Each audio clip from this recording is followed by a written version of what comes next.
Have you ever heard that it's the little things that count? And do you ever wonder what that really means? I think for some of us, it means things like, if you have these big plans for your life, big dreams, big goals that you're trying to hit, or maybe it's even something that's indulgent, like a huge trip that you're planning for yourself. We can kind of get lost in believing that by getting to that really big thing, that's really what satisfies us. But the truth is that the way humans work, it has a lot more to do with all the small steps coming together like you want them to come together. And it isn't any one step that makes that like super duper work for you. It means that if you are always working towards that thing, you are like generating this feel good chemical of, oh, and I've accomplished this and I've accomplished that, and I'm almost here now. And that's really what stacks up and makes us feel good, right? Now, how do we accomplish that if we don't have anything huge set for ourselves? Maybe life is just hard right now. I know that's true for a lot of us. So if you're thinking about like, how do I make this happen then? If all I'm trying to do is get through my days, all I'm trying to do is get past my stress, get to the, job, do that thing, go pick up the kiddos, do that thing, whatever it is in front of me just feels like another thing that I have to do, not something that I'm working towards or am excited about. Then how do I get this little things positive effect, Dr. Natalie? Well, if you want to hear a little bit more about that, then keep listening today.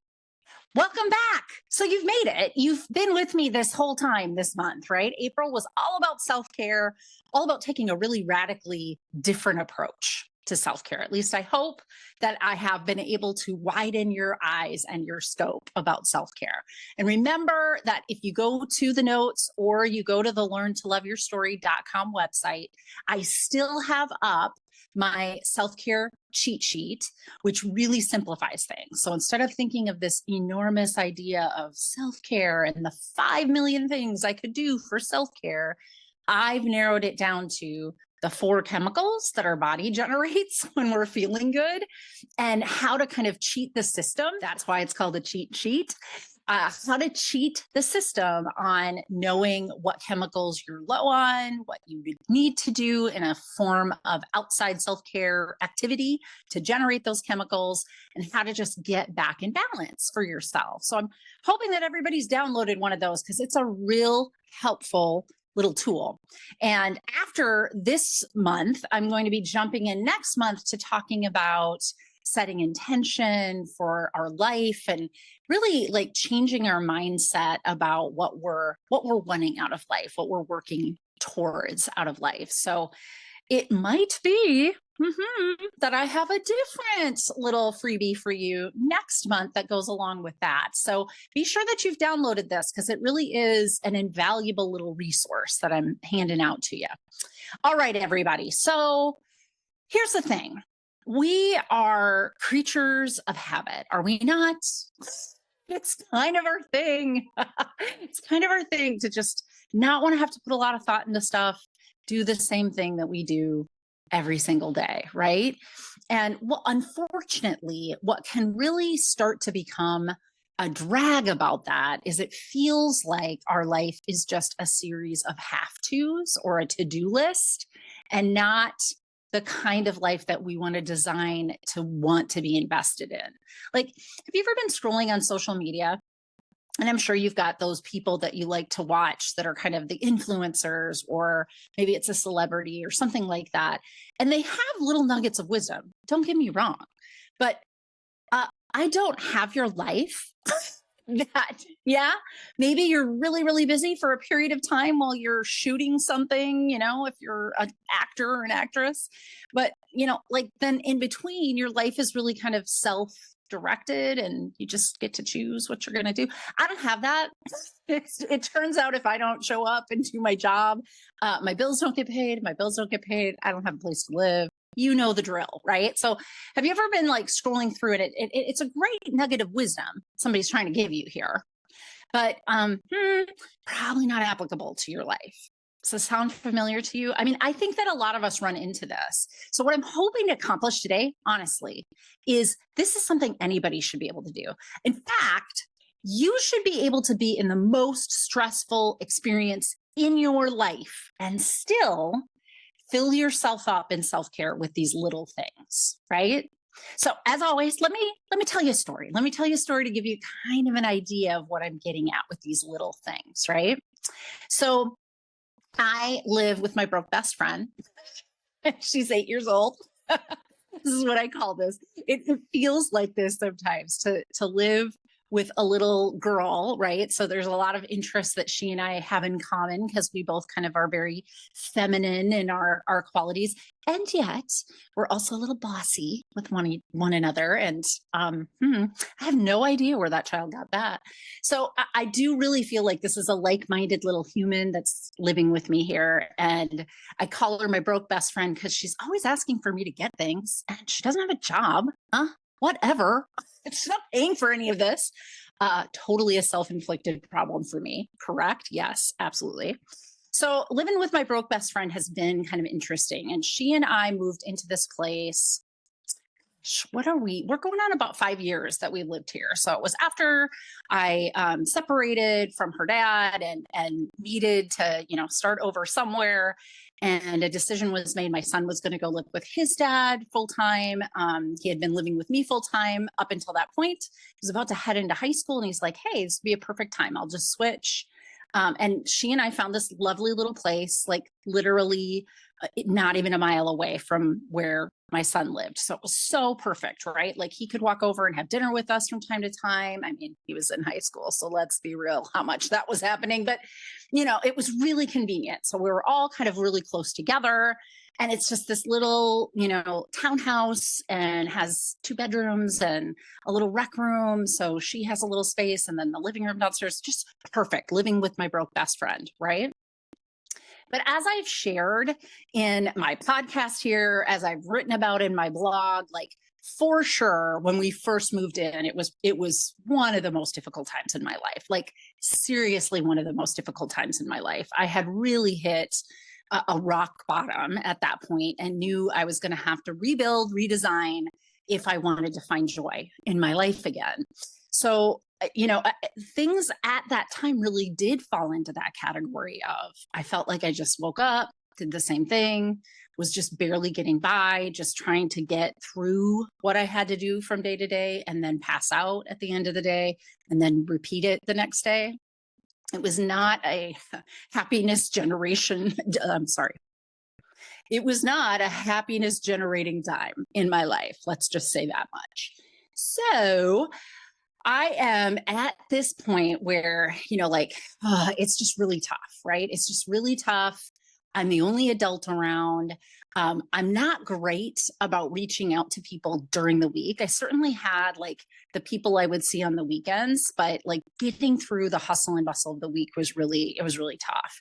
And my daughter was young enough at the time that I had these two babysitters. One was a nanny that she had since she was little. And another was a friend of mine that had said, "Hey, I know you're going through a rough patch. I would love to help you out. I have that ability. So please let me know." These two ladies were invaluable to me. And I realized like I would be dropping her off, right? Or they would be doing the shuffle between picking her up, if one of them had to drop her off to the other one. And I realized that Monday through Friday, I was a drag, man. I probably even hit the bitch mark. Let's be real. Like, I was not a great person. I think I held it all together for my sessions, for my clients. And I really didn't have a lot left over after that. And not that I was short or curt or anything with these two lovely ladies. They just could tell. They could tell that during the week, like it was like by Friday, I was done. They'd see me again on the Monday and they're like, "Okay, she's doing better." So clearly whatever I was doing on the weekends was working to give me some regeneration, but during the week, not. And I didn't really have a lot of space. I didn't have a lot of places that I could fit anything into. I mean, let's be real. You're raising a preschooler, right? You're living alone as a single parent. you're putting together your own business, because that's what I was doing at the time. I was leaving a group practice. I was going into private practice for myself. I was teaching online to compensate and make a little extra dough because I needed to do that. So I was busy. I was busy all the time, and there wasn't a lot of space. And there wasn't a lot of like, here's all the extra cash money laying around in the house that we could like plan a big trip or something like that. So I didn't have anything I was looking forward to either. You know, when I did the intro today, I talked about that. I'm like, I think a lot of people can understand this idea of the little things when you're thinking about that in process to something really, really great, like a vacation or, you know, a big party or something like that, right? Like a huge accomplishment. I mean, even I teach graduate school, like I've watched these students really struggle because it's a lot of work to balance family and work. And I teach a non-traditional graduate student. So these people are working full time, they're doing their families full time, and they're trying to become clinical psychologists. Wow. So I've watched them be stressed through this whole process, but man, are they not like the happiest people about working towards this lifetime accomplishment? I mean, like there's, I think less than 3% of the American adult population gets a doctorate. So that's a real accomplishment, right? So even though it's really stressful, you're working towards this really awesome thing. Well, at this point in my life, the story that I'm telling you, there was none of that. There was no, to some extent, maybe my business was kind of like that, but honestly, it certainly wasn't rising to that in my own mind, right? So I'm in this really stuck place where it just feels like a slog day after day after day. And when somebody, you know, on a podcast like me says, oh, just do the little things, like I wanted to like slap them. Let's be real. It's like, really? Do you know what my life is like? So it would have just felt really insensitive to have heard somebody say that to me. So that's the context that we're in, right? And lo and behold, that Christmas, my son, sweet little soul that he is, he and his girlfriend went out on Black Friday looking for the deals. And we had had dinner, you know, as a family with his girlfriend's family, actually that particular year for Thanksgiving dinner. And so I had talked to them as we were all going through the Sunday paper. Do other people do this? Like I maybe every 10 years we'll actually do the Black Friday. I'm getting up at the crack of dawn. But I always like to look through the Black Friday ads. So it's probably one of the only times I get a print paper during the year. But we're all going through it. And he overheard something I had said about, oh, I'd really like to have one of those. But, you know, don't need to spend money on that. I was more trying to get ideas for the kids. So, okay. He overheard that I saw that there was an espresso machine for like $99 on Black Friday, right? Like I think it's usually around 150 or a little bit less. And it was going to be that. And it was one of these really cool ones. I love lattes. And so it was this one that had like the little milk frother. So you could learn how to make cappuccinos or lattes. Because of course there's different steamed milk versus foamed milk proportions in those. But I was like, oh gosh, it'd be so awesome. And what he knows about me is I'm a bit of a coffee fanatic. Like, a bit particular about how I make my coffee. So, and he's watched me do this since, you know, at the time he was in like his first freshman year in high school, I think. And like, he'd been watching me do this as a single mom before I'd gotten remarried. Like it's very particular in the morning about, I have this coffee and then I have this coffee. Like I have my straight up drip coffee and I do that, you know, to kind of give me a start, but then I need to have one that's like kind of fancy and has the right creams or whatever, alternate creams, because I can't do dairy. Anyway, long story short, he overheard this and he and his girlfriend, those cute little kiddos, went out and found one and bought it for me. So for Christmas that year, I got an espresso machine. I still have it. It is like one of my most prized possessions, which all of you out there that have kids as they've aged, like when they buy you that first real present, it's not the, hi, I put together this paper bouquet in grade school, or I put together this clay coffee cup that you probably don't actually want to put coffee in because I'm not sure that it would actually hold. None of those kinds of things. Like the very first, like real, they went out, they thought of you, they bought a present, they brought it back, right? This was one of those for me. So it's a prized possession still in my house.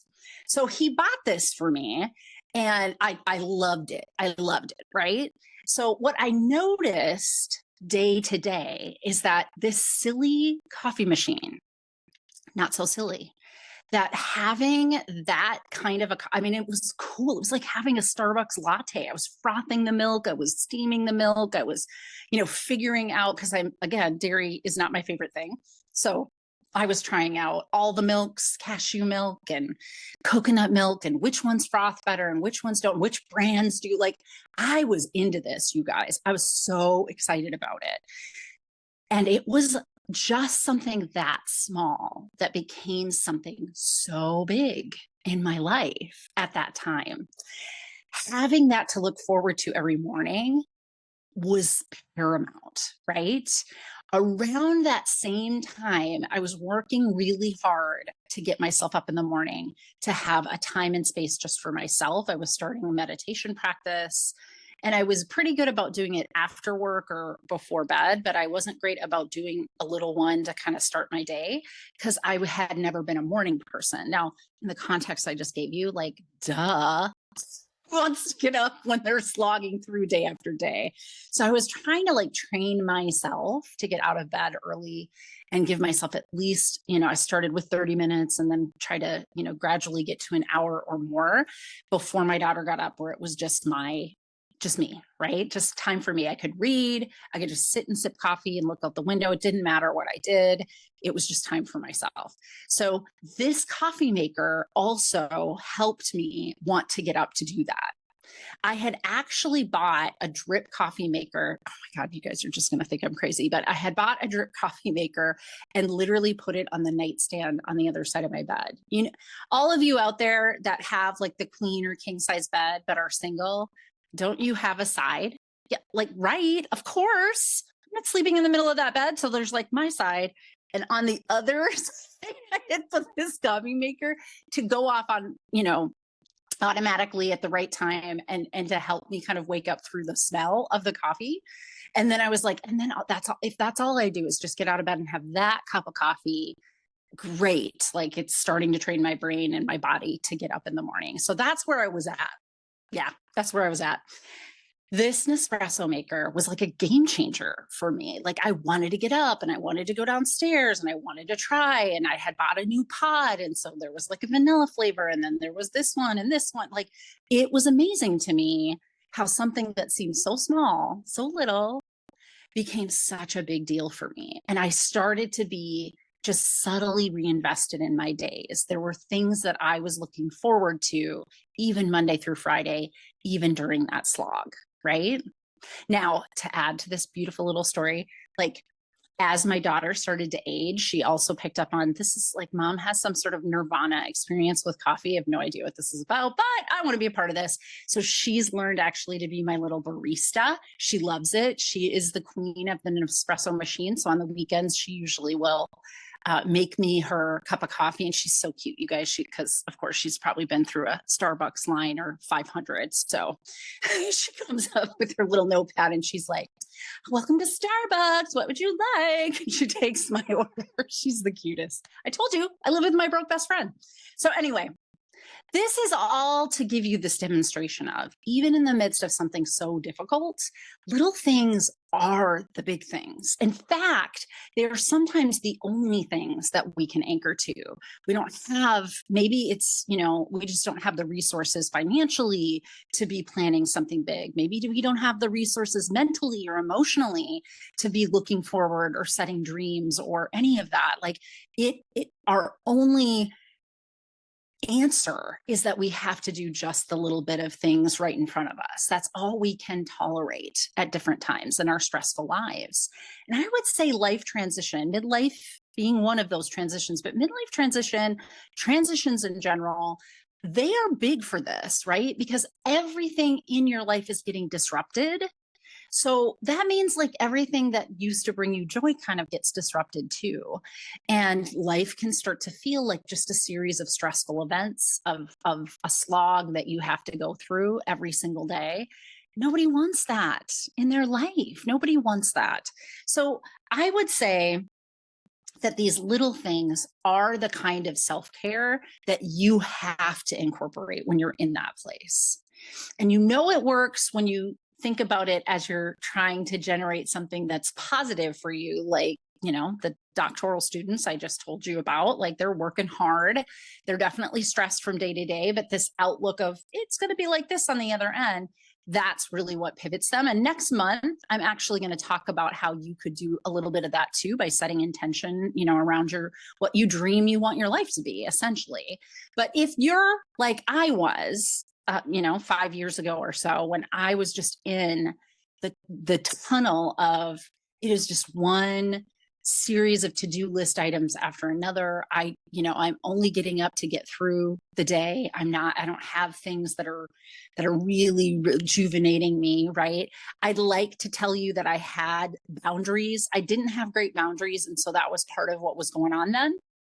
Go back a few weeks ago when I talked about boundaries versus refilling self-care type items, because definitely that was a piece that I was struggling with. But when I was in the mode and not noticing that was a piece of it, it just felt like I was only getting up to do the slog every day and I didn't have anything. And then all of a sudden, just, a little gift from the universe for my son was this Nespresso machine that became like the thing that little by little every day I was doing for myself. Now, I never would have known that. Had you asked me 2 weeks before I got that gift, will this change your life? No, I would not have been able to say that. I probably didn't even recognize it for a good month or two. Like it was February and then I was like, wow, I'm like getting up in the morning and I'm like doing this and I'm feeling better. And then I started to put together, it was that little thing that wasn't so little. It was this coffee thing that was not such a little thing for me. So it's hard when you're in the tunnel to actually come up with an idea. And honestly, that's too much work. I would never want to burden you with that. If that's where you're at, if life feels really stressful right now, I don't want to burden you with coming up with something. So here's the cheat, right? Here's the ultimate way to figure that out for yourself without giving yourself a lot of extra stress. All I want you to do is try a new simple thing every week, right? If you're in that zone, every single week, pick anything. It could totally suck and not work for you. It's okay. But pick anything, making your coffee, in a different way. Pick anything, going to movies on the weekends, giving yourself 30 minutes of time alone in the evenings. I don't care what it is, try it. And here are the 4 questions to ask yourself at the end of that week. Did this work? What worked about it, right? What didn't work about it? Okay. So if something worked about it, how can I just keep that going in my life? I mean, I've done it for a week now. So how do I just keep that here? And if it didn't work, what do I want to do different? What's my next week, right? It's those 4 questions. These are a really great way of just matter-of-factly not getting hard on yourself, not pulling it into, oh my God, I'm never going to figure it out. I'm never going to figure it out. It's a small way to look at the small things. Did it work? What worked? What didn't work? What am I going to keep? And what do I think? What else could I do? What can I do differently here? Those are the 4 things I want you to be asking yourself as you're introducing these new little things. Could be a walk, could be a television show that you watch that's new. Could be, just sipping more water through the day, right? Could be anything, something small. It doesn't disrupt, doesn't take away from the to-do list that you have, the slog that you're in. It's not an added stressor like, oh, and then I have to do this. It's something very simple. And some of the cheats within that context even are, could you expand on things you're already doing, which is really what happened for me. It's not like I hadn't drank coffee before, my friends. Oh my goodness. Like I've been drinking coffee for a hot minute. So, I mean, I had one on my nightstand. So we know that was like not a new thing for me, but it was a new machine, right? And it was a new investment in trying to figure out how to best use that milk frother and balance it with the right flavoring of coffee. So if you're a coffee drinker, even if you can't afford to go out and get something new like that, you can buy a different flavor for a week. You can get a different creamer if you're a creamer person. If you're not a creamer person, you could try. You try to add something to it, see what you think. Put some cinnamon in it. I don't care. Whatever you're already doing, if you just expand just a little bit on top of it, that's probably the easiest in trying a new thing every week. It doesn't have to be a big deal. It shouldn't be a big deal. If it is a big deal and it's feeling like a drag, it's too much, shut it down, try another thing that's just real subtle, just a little thing that you're adding to your day, day after day after day, right? It makes a huge difference. It will get you wanting to be in your life instead of just slogging through it. And if you remember when I started this series that first week in April, that's really the key to self-care. What are the things that I'm doing that help me no matter how much stress I'm having to want to stay in my life, that help me tolerate my stress, but also have things that I'm looking forward to, even little things every single day. This, my friends, is how you will learn to love your story.